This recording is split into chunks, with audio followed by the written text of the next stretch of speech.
Hubo una noche, tibia como un recuerdo que todavía no sabe si quiere quedarse o desvanecerse, en la que la electricidad del mundo pareció contener la respiración. Los vecinos hablaron después de un destello azul que cruzó el cielo sin hacer ruido, como si alguien hubiese tomado una fotografía del firmamento desde muy cerca. Nadie pudo explicar nada. Pero yo estaba allí, y puedo decirlo sin rodeos, nada fue casual, y nada volvió a ser igual. La familia Méndez dormía en su casa de ladrillos claros, a las afueras de un pequeño pueblo donde las noticias tardaban en llegar, pero los secretos viajaban rápido. Era una casa como tantas, con una cocina que amanecía oliendo a pan tostado y un patio donde el viento arrastraba hojas secas que parecían cartas que nadie había firmado aún. Allí estaban Clara, periodista de investigación, siempre con libretas desperdigadas por la mesa del comedor; Tomás, electricista paciente y silencioso; y sus dos hijos, Emilia y Julián, que vivían con esa mezcla de torpeza y lucidez que solo la infancia auténtica conoce. La historia empieza aquí, con un ruido que no pertenecía a la noche, un golpe suave, repetido, incómodo, 3 veces, como si alguien del otro lado estuviera dudando de su propia audacia. No era vento, no era algún animal. Era la señal de que algo imposible había decidido manifestarse. Clara despertó primero. Su instinto periodístico era casi una maldición. Jamás dormía del todo, como si cada sombra pudiera esconder una historia, esperando ser contada. Se incorporó y sintió el aire fresco entrar por la ventana entreabierta. Había un silencio tenso, de esos que parecen preludio. Tomás también se despertó, frotándose los ojos con ese gesto de quien preferiría creer que nada extraño puede ocurrir en un lugar tan común. Y sin embargo, allí estaban los dos, escuchando. El golpe volvió a sonar, esta vez más firme. Algo en la espalda de Clara se tensó. Ella misma lo recuerda como si fuese una señal enviada desde un pasado que nunca supo escuchar. Tal vez era intuición, tal vez era simple miedo, pero en su cuaderno mental ya se abría un titular. Bajaron las escaleras en silencio. Una lámpara del comedor titiló. Tomás pensó que sería el transformador del barrio, pero ese parpadeo tenía un ritmo extraño. No era falla técnica sino impulso, como si alguien hubiese sincronizado la luz con su propia respiración. Cuando abrieron la puerta, el aire cambió de temperatura. Lo juro, no se trata de exageración literaria ni de licencia poética. Quienes estaban allí lo sintieron como un pequeño choque térmico, un soplo de algo que no pertenecía a esa hora. En el umbral los esperaba un grupo de 3 personas. No parecían turistas, ni perdidos, ni peligrosos. Tenían una expresión que mezclaba pudor, urgencia y algo que hoy, con cierta distancia emocional, puedo describir como nostalgia anticipada. La más alta de ellos dio un paso al frente. Tenía ojos oscuros, brillantes, como si cargara con memorias demasiado pesadas para su edad. Se presentó con un nombre que a Clara le hizo crujir algo en el pecho. Dijo llamarse Lucía Méndez. No había nadie en la familia con ese nombre.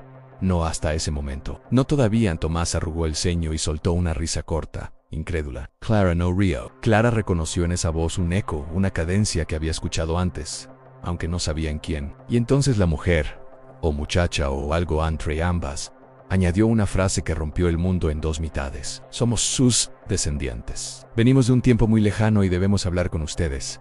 No había dramatismos en su tono, en tampoco solemnidad. Era una afirmación triste, como quien admite que ha cruzado un límite sin saber si podrá volver. Detrás de ella estaban los otros dos, un hombre joven de manos finas y mirada vulnerable, y una niña de cabello oscuro que los observaba, con una mezcla desconcertante de curiosidad y cansancio, como si hubiese vivido demasiadas vidas ya. Julián apareció detrás de su madre, arrastrando las pantuflas, y preguntó por qué había gente en la puerta a esa hora. Emilia lo siguió medio dormida, y entonces ocurrió algo imposible. La niña del futuro miró a los niños del presente como si fueran espejos empañados de su propia historia, y bajó la vista, casi avergonzada. A Clara se le erizó la piel. Algo dentro de ella reconocía aquella escena sin haberla vivido nunca, como una fotografía encontrada en una casa que uno jamás visitó. Los visitantes pidieron pasar. Tomás dudó, pero la niña pequeña dio un paso al frente y tocó la muñeca de Emilia con una delicadeza imposible de anticipar. En ese instante la lámpara volvió a titilar. Clara, incapaz de controlar su impulso profesional,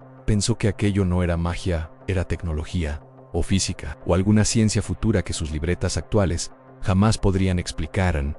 Los dejaron entrar. Y con ese gesto, una familia común abrió la puerta a un misterio que llevaba siglos buscándolos. La puerta se cerró detrás de ellos con un clic suave, casi respetuoso, como si incluso la casa entendiera que acababa de aceptar huéspedes que no pertenecían a ninguna categoría conocida. El aire interior quedó distinto, más denso, cargado de un aroma metálico que nadie supo identificar, algo entre tormenta lejana y cobre humedecido. La familia Méndez los observaba con una mezcla de desconcierto y una cortesía automática que solo surge cuando el cerebro sobrecargado deja actuar a la costumbre. Clara, siempre atenta a las señales, sintió que cada respiración dentro del comedor tenía un peso nuevo. Los visitantes se acomodaron alrededor de la mesa, sin tocar nada, como si temieran alterar el orden del presente. La niña futura se aferraba a la manga de la mujer que había dicho llamarse Lucía, y el joven de manos finas mantenía la mirada baja, aunque sus ojos seguían cada movimiento de Tomás como si buscara reconocerlo en algún rincón de sus recuerdos. Clara, intentando mantener el equilibrio entre la incredulidad y el instinto periodístico,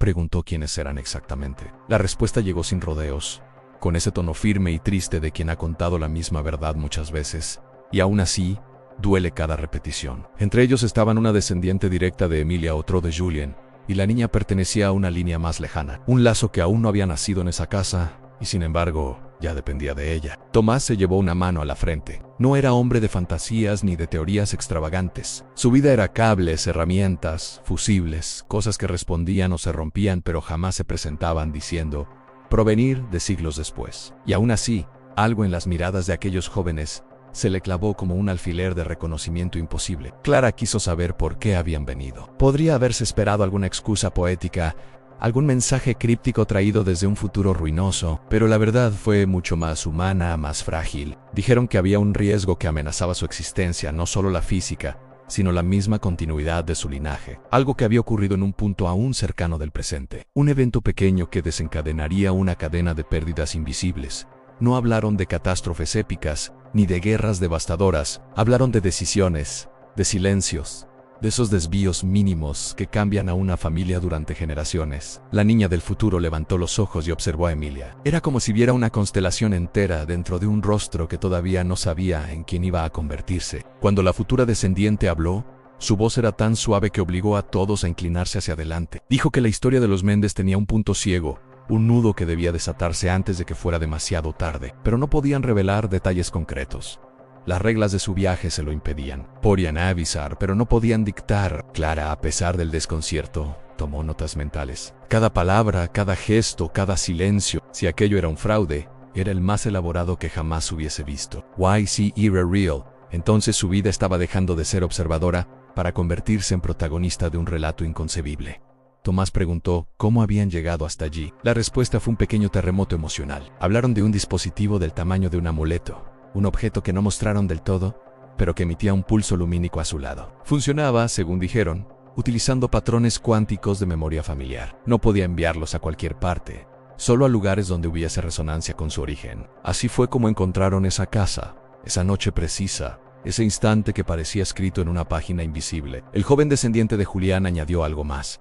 Había venido no solo para advertir, sino porque necesitaba ver al niño en persona. Dijo que cuando él nació, su familia había repetido siempre que heredó una mirada exacta, idéntica a la de un antepasado perdido en el tiempo. Y cuando Julián lo observó desde su silla, con su cabello despeinado y sus ojos enormes llenos de sueño, el joven se llevó una mano a la boca, conteniendo una emoción que trascendía cualquier prueba científica. Clara sintió un escalofrío. Ya no era posible sostener la distancia profesional. Algo íntimo se estaba abriendo ante ellos.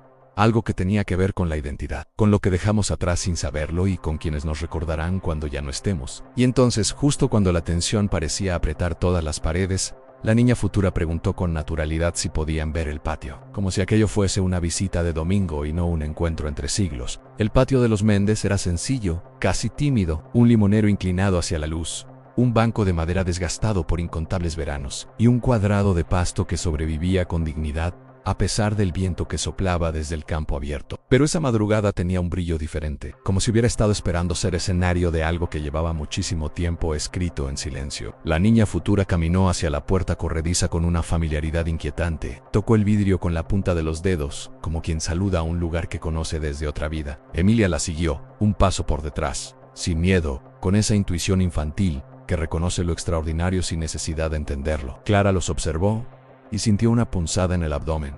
Era la misma sensación que había tenido al seguir pistas incómodas durante investigaciones difíciles. Ese instinto visceral que mezcla peligro y revelación. Cuando el grupo salió al patio, el aire volvió a cambiar. No había viento, pero las hojas del limonero se movieron igual, como saludando a los recién llegados. El joven descendiente de Julián observó el árbol con atención. Dijo que en su tiempo aún existía uno idéntico, plantado por manos que él nunca conoció, pero a quienes siempre agradeció. Tomás sintió un orgullo extraño, como si ese árbol humilde fuese de pronto una reliquia histórica. Lucía, la descendiente directa de Emilia, caminó hasta el banco de madera. Pasó la mano por la superficie astillada y por un momento pareció flotar entre nostalgia y duelo. Dijo que en su época ese banco estaba dentro de un museo familiar, una pequeña sala donde los Méndez del futuro guardaban objetos que habían logrado resistir los embates del tiempo. Y allí, al mencionar museo, su voz tembló apenas. Clara la notó contenerse, como si hubiese palabras que querían escaparse y que ella debía mantener encerradas para no romper algo esencial. La niña futura se inclinó junto a Emilia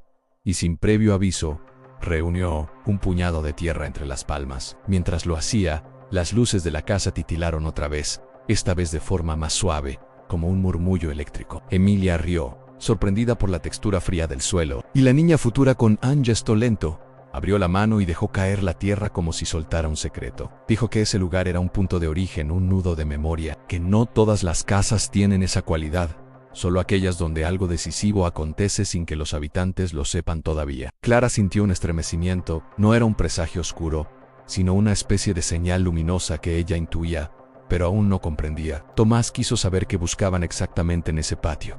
La respuesta fue tan desconcertante como íntima. No estaban buscando algo físico, sino confirmando que el presente seguía intacto, que aquello que debía ocurrir no hubiese sido desviado aún. El joven descendiente aseguró que cualquier alteración podría haber borrado ese lugar por completo de sus memorias. Solo al pisar ese pasto, solo al respirar ese aire, podían estar seguros de que la línea temporal que los había traído seguía viva. De pronto, la niña futura se detuvo frente al limonero. Puso su mano en el tronco y cerró los ojos. Emilia la imitó, sin entender por qué, solo por pura complicidad. Y allí ocurrió algo que después ninguno supo narrar sin sentir un escalofrío. El limonero, bajo la quietud absoluta de la madrugada, desprendió una flor. Una sola perfecta cayó lentamente entre las dos niñas, como enviada desde algún pacto secreto entre siglos. El joven descendiente tragó saliva. Para él ese gesto no era casualidad ni belleza poética, era confirmación, un símbolo que habían buscado para saber que aún estaban a tiempo de intervenir. Tomás apretó la mano de Clara, confundido pero consciente de que la realidad que conocía estaba derritiéndose bajo sus pies. Lucía habló entonces, con un tono más grave. Dijo que ellos no habían viajado para modificar el destino de la humanidad,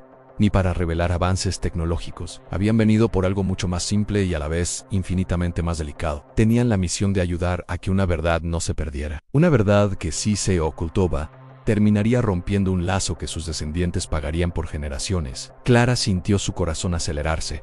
No era casual que la verdad estuviese en el centro de todo. Ella había vivido persiguiéndola como quien persigue una luz en un túnel interminable. Y ahora, esa misma luz parecía regresar desde un mañana remoto para pedirle ayuda. La niña futura levantó la flor que había caído, la sostuvo entre sus dedos y dijo, con una calma que no pertenecía a ningún niño, aún estamos a tiempo. El aire del patio estaba quieto, pero esa quietud tenía algo de decisión, como si el tiempo hubiese tomado asiento junto a ellos para presenciar el desenlace. La niña futura seguía sosteniendo la flor recién caída, y la expresión de su rostro mezclaba inocencia y una serenidad que no pertenecía a ningún niño. Lucía observó a la familia con un gesto que era mitad cariño, mitad despedida anticipada, como si ya supiera que cada palabra estaba a punto de volverse irrepetible. Dijo que la razón de su viaje no tenía que ver con cataclismos, ni con máquinas imposibles, ni con mundos derrumbados. Lo que los había traído hasta allí era algo mucho más sutil y de algún modo más urgente. En el futuro, contaba,